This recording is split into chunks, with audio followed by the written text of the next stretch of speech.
औषधं गोचिड पिसवासाठी या अमित्राज आहे.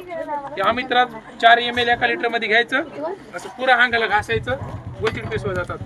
जे तुम्हाला जखम होती कोणत्या बी जखम हिमॅक्स किंवा सिप्लाडिनचा मलम लावायचा. तोंडाला जो मवा आहे तो तुम्हाला सांगितलं ना, हा लगेच मलम हातावर फतफत घ्यायचा, थोडासा तोंडाला पूर्ण वरबडून टाकायचा.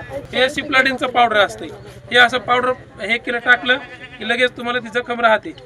याला पावडर असते इथं आतमध्ये, ते टाकून द्यायचं. डोळ्याला चिपडा आले, ताप आली, पांढरा डोळा पडला, त्यावेळेस हे मॉक्सी किंवा जेंटालॅब, जेंटामायसिन, मॉक्सिफ्लोक्सिसिनचे ड्रॉप असतात. 2-2 थेंब हे तुम्हाला नॉर्मली माहिती.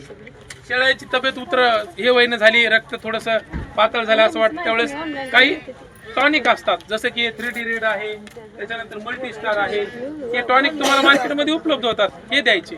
किंवा लिव्हर टॉनिक असतात, काही ठिकाणी कॅल्शियम असतात, जे तुम्हाला 5-5 लिटरच्या कॅनी असतात, ते देऊ शकता. मी मगाशी तुम्हाला झेंडूबाम निलगिरीच्या तेलाचा उल्लेख केला सर्दीसाठी. तर हे 15 रुपयाला बाटली असते निलगिरीच्या तेलाची. जरसं घेतलं, 2-4 थेंब टाकले त्या वेपोरेबरच्या मशीनमध्ये, 200-250 रुपयाला ती वाफाची मशीन भेटते बघा. लेकराला तुम्ही वाफ देतात ना, त्या मशीनमध्ये 2-4 थेंब टाकले, नाकापुडी धरलं, सर्दीला बरं वाटतं.